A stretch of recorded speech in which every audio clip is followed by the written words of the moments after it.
My sister had spent a lifetime defining me in small, cutting ways. But in that moment, it took a single word from her husband to shatter everything. His voice sliced through the sterile air of the auditorium, sharp and formal, the sound of pure, unadulterated protocol.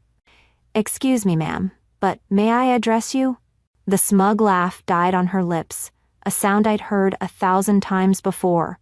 A captain in the United States Army, her husband, had just redefined me with the one word she never ever saw coming. "Ma'am?" It all began 2 months earlier at a semi-formal charity fundraiser on base. The room was a sea of dress uniforms and polite, careful smiles, a world I navigated for my work but never truly felt a part of. I was in civilian clothes, intentionally trying to blend in, to have a quiet but crucial conversation with a man named Colonel Thompson. We were discussing a delicate issue regarding his unit's upcoming legal review, a conversation that required absolute discretion and trust. This one conversation could set the tone for the next 6 months of my work. And then, she appeared. My sister Jessica, a woman whose entire identity was proudly built on being the wife of an officer. She moved through the crowd, not like a guest, but like a commander reviewing her troops, her charisma a weapon she aimed with devastating precision. Spotting me, her smile tightened. She glided over, linking her arm through mine in a gesture that looked like affection, but felt like an anchor. "Colonel, so sorry to interrupt," she cooed, her voice dripping with false sweetness. She patted my arm patronizingly. "You haven't met my little sister, have you? This is Evelyn. She's a lawyer, nothing special, just books and paperwork, you know how it is." That sharp, brittle laugh echoed. I held my smile in place, a mask I'd perfected over 20 years of holiday dinners and condescending birthday cards. But inside, a cold knot of fury tightened in my stomach. Colonel Thompson's eyes glazed over. The rapport was gone, replaced by a polite, professional distance. He offered a curt nod and a mumbled excuse before turning away. The critical thread of our conversation severed. It wasn't just another casual jab. This wasn't the memory of her getting a car for graduation while I got a "good luck at the library" pat on the back. This was active sabotage. She had walked into my world, a world of consequence and regulation, and wielded her ignorance like a club, carelessly damaging everything she touched. Jessica laughed, thinking she'd just put her boring little sister in her place again. She had no idea she had just dismissed me in front of the one man whose entire command's legal readiness I was there to evaluate. To understand the reckoning that followed, you have to understand the 2 lives I was living. To live 2 lives is a strange balancing act. One of my lives was loud, chaotic, and drenched in the bright, artificial lights of my family's expectations. It was a world of noisy holiday dinners, passive-aggressive compliments, and the constant, unspoken ranking of personal worth. My other life was quiet. It existed in silent, sterile rooms where the only sound was the hum of secure servers, and a person's value was measured in the clarity of their analysis and the integrity of their word. For most of my life, I kept a firewall between these 2 worlds. But after that day at the fundraiser, I knew I would have to let one burn the other to the ground. To understand the disconnect, you have to understand my family's operating system. You have to sit with me at our last Christmas dinner. I was seated next to my father, Richard, a man who measured success by the size of a house and the rank on a uniform. Across from me was my mother, Carol, a woman whose entire life was a mission to maintain a fragile peace, usually at my expense. The whole evening was an altar for the worship of my sister's life. We heard, in excruciating detail, about the base commander's wife complimenting Jessica's dress and about the plans to remodel their guest bathroom. Then, Jessica cleared her throat for the main event. She placed her hand on her husband Mark's arm and announced, "And it's not official yet, but Mark is on the short list for a promotion to captain." The table erupted. My father's voice boomed. "A captain. Now that's a real leader. Jessica, you picked a good one. We're so proud." My mother was already talking about what she'd wear to the promotion ceremony. It was this perfect, polished moment for them, another jewel in the crown of their perfect daughter. In the brief lull that followed, I saw a small opening, a chance to share a piece of my own life. I took a breath. I actually have some good news too, I said quietly. I was just published in the Army Law Review. Silence. My father turned to me, a polite, vacant smile on his face. He patted my hand. That's nice, sweetie. More books. You and your books. And just like that, the conversation pivoted, flowing back to Jessica, as if my comment were a stone skipped across a lake, leaving no trace. The sting was familiar, a ghost I knew well. It was the same dismissive pat on the hand I got when I won the state debate tournament, the same empty that's nice when I was accepted into law school on a full scholarship. They had a nickname for me, one they thought was affectionate. Evie, the scribe, a quaint, harmless little hobbyist, scribbling away in a corner while the real world of promotions and bathroom remodels happened around me. They had no framework to understand my life, so they simply shrunk it down until it fit into a box they could label unimportant and store in the attic of their minds. Now, let me show you my other world. It has no decorations, no booming laughter. It exists in places like the classified records vault in the basement of JAG Command headquarters. It's a place with no windows where the air is always cold and the weight of the information surrounding you is a physical presence. Here, I wasn't Evie the scribe. Here, I was Major Reed. A few days after that Christmas dinner, I was standing in that vault, briefing a man who held the careers of 10,000 soldiers in his hands. He was General Miller, a pragmatic 3-star general with eyes that missed nothing, and a deep-seated intolerance for anything other than the unvarnished truth. He listened, his hands clasped behind his back, as I laid out the details of a brewing international incident involving a soldier stationed overseas. There was no emotion in my voice, only facts and analysis. General, I stated, pointing to a highlighted clause in the document on the screen. The host nation's legal claim is a political maneuver, but it has no standing. The status of forces agreement is explicit on jurisdictional primacy. My recommendation is to deny their extradition request and proceed with the Article 32 hearing on our terms. If we concede on this, we set a dangerous precedent. I didn't waver. I didn't hope he would be pleased. I simply presented the truth and my tactical recommendation. The general was silent for a long moment, his gaze fixed on the screen. He then turned to me, and the validation I'd spent a lifetime chasing from my family was delivered in 3 quiet words. Understood, Major. Proceed. In that sterile, silent room, I was seen. My intellect was my value. My authority was absolute and unquestioned. There was no pat on the head, no condescending nickname.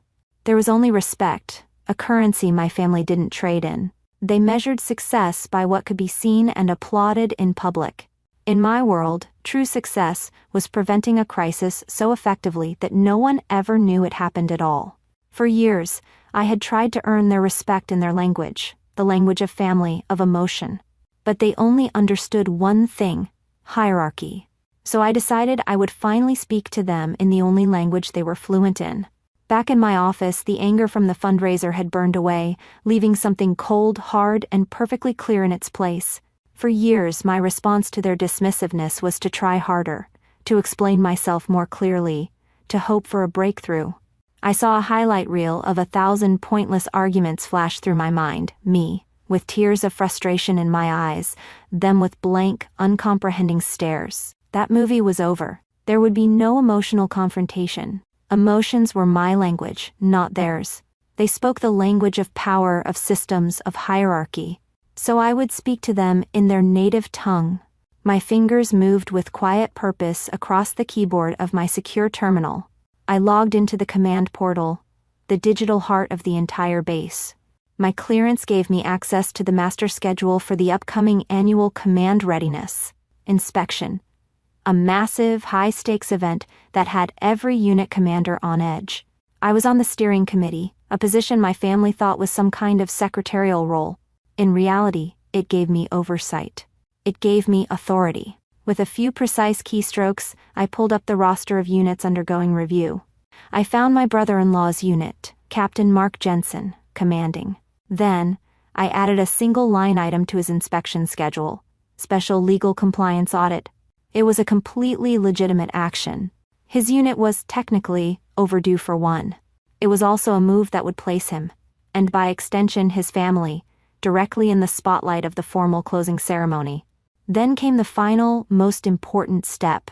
I drafted a request to the base protocol office, ensuring that official invitations to the ceremony and reception were dispatched to the immediate family of all officers undergoing special review.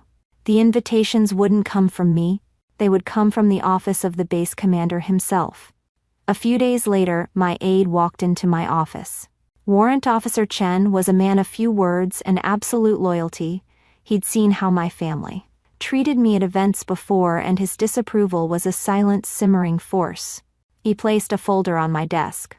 "Major," he said, his voice flat and professional, "Captain Jensen's audit is officially scheduled, and the formal invitations were dispatched yesterday." He paused, allowing himself the smallest hint of a knowing look. "The RSVPs came in this morning. Your sister and parents will be attending." He didn't need to say another word. The final piece of the mechanism had just clicked into place. The invitations were sent through official channels. The RSVPs came back, dripping with second-hand pride. They had no idea they weren't attending to celebrate a captain. They were entering my world, by my rules, to witness a major.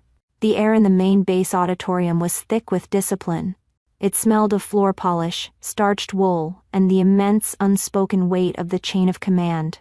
Two massive flags, the Stars and Stripes and the flag of the United States Army, hung silently behind a heavy oak podium. Rows upon rows of soldiers sat with perfect posture, their uniforms a sea of pristine green and polished brass. This was a world of rigid structure, of rules and regulations, where everything and everyone had a designated place. And into this world, my family walked, armed with a confidence they hadn't earned. They found their assigned seats, my father looking around with an air of proprietary pride, as if my brother-in-law's minor role gave him a stake in all this grandeur.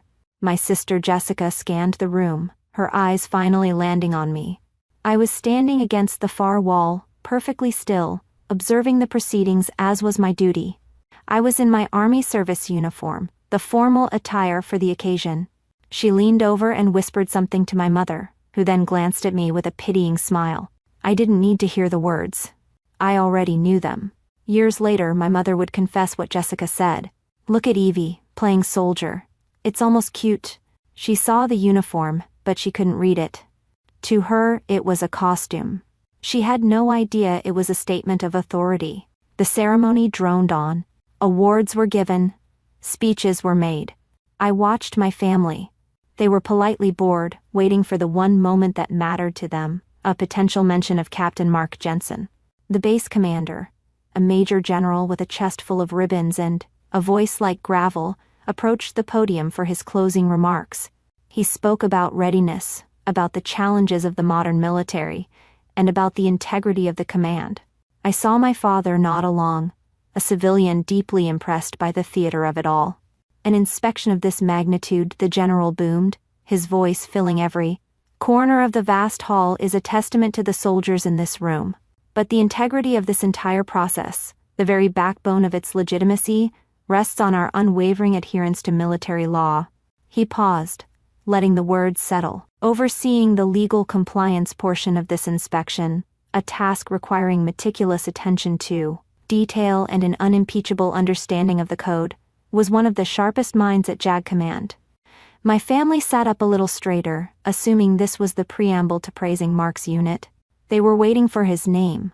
They were not prepared for mine. The general looked towards me, a subtle nod of acknowledgement. "I'd like to invite her to the stage for a final word.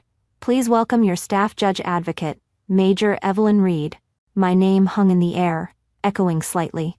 For a moment, there was only confusion on their faces. "Reed?" They looked around, searching for some other person, some other family's daughter. Then they saw me, pushing myself off the wall. My first step away from the shadows was the loudest sound I had ever made.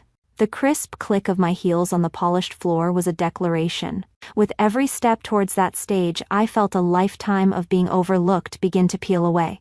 I saw the Evie the Scribe nickname turn to ash in my father's mouth. I saw the condescending pat on the hand, the polite, dismissive smiles. I saw every achievement of mine that was ever minimized, every passion that was ever labeled a quaint little hobby. Each step was a reclamation of the person I had become while they weren't paying attention. I was walking through a graveyard of their perceptions. My path took me right past their row.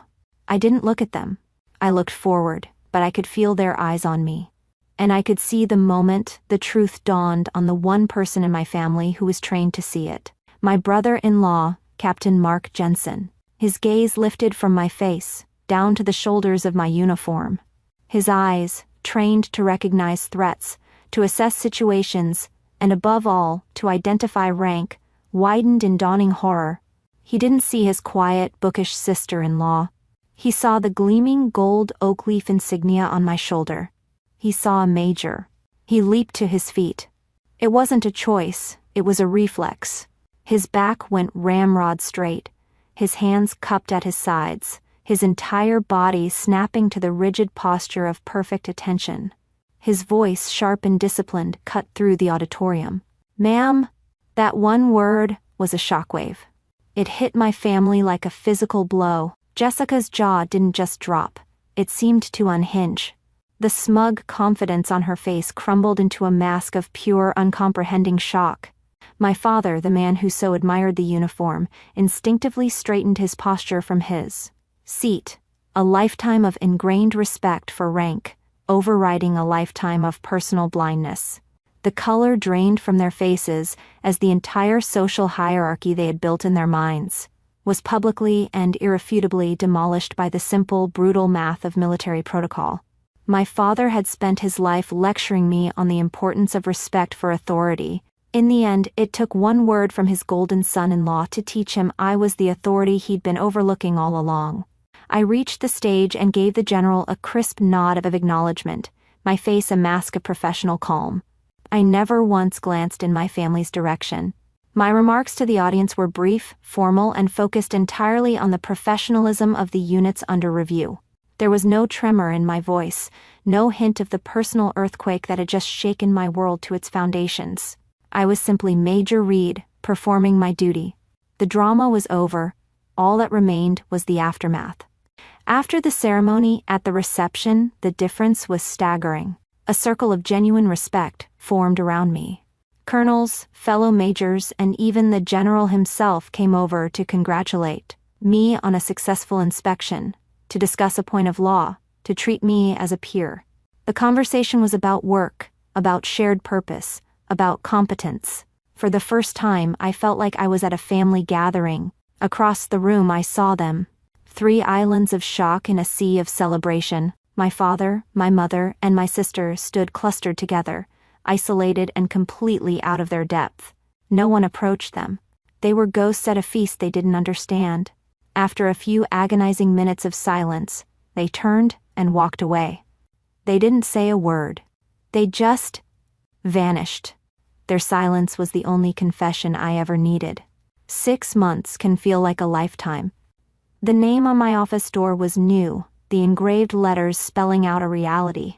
They could no longer deny Major Evelyn Reed, Deputy Staff Judge Advocate. It wasn't just a title, it was a testament to the life I had built in the shadows of their perception. Inside that office, I was with my real team, my real unit. I was mentoring 3 young lieutenants, junior JAG officers fresh out of law school, guiding them through the complexities of their first court-to-martial case. The air was electric with debate, with passionate arguments over legal precedent and strategy. We were challenging each other, pushing each other, and respecting each other. One of the lieutenants, a brilliant young woman named Diaz, presented a counter argument to my own, her position well-researched and fiercely defended. I listened, considered it, and a broad smile broke across my face. "That's a strong position, Lieutenant," I said. "Rethink your approach for witness testimony, and you might just have it." The relief and pride on her face were palpable. This was a functional family, a unit forged not by blood, but by a shared mission and mutual respect. This was a place where being a bookworm was a source of power. The email arrived on a quiet Tuesday evening. I was working late, enjoying the calm stillness of the headquarters after hours. A notification popped up, and the sender's name made me pause. Jessica. The subject line was just my old nickname, the one they used to keep me small. Evie. For a second, my heart clenched with the ghost of the girl who would have done anything to receive a message like this, to finally be seen by her sister. I opened it. The words were a jumble of regret and shock. Evie, I had no idea, it began. Mark explained everything. The rank, what your job actually is. I feel so stupid. I am so sorry, can we please talk? I read the words over and over, and a strange, quiet sense of detachment washed over me. The apology I had craved for years had finally arrived, but the person it was addressed to no longer lived here. The wound wasn't just healed, the empty space where it used to be was now occupied by something stronger, something I had built myself. Peace. There was no anger, no swell of triumph, just finality. The outcome of that conversation she wanted no longer had any bearing on my happiness. My validation didn't come from her anymore. It came from the respect of my peers, the success of my team, and the quiet satisfaction of my own earned authority. I moved my cursor over the message. I didn't click delete. That felt too angry, too emotional. Instead, I clicked archive. The message vanished from my inbox, filed away into a past I no longer needed to visit. I took a sip of my coffee and turned back to the case file on my desk. My work was waiting. My sister believed a legacy was something you marry into. I learned a true legacy is something you earn in silence and have acknowledged by regulation. If you've ever had your quiet professionalism dismissed by people who should have known better, share your story in the comments below. In this community, expertise is always recognized.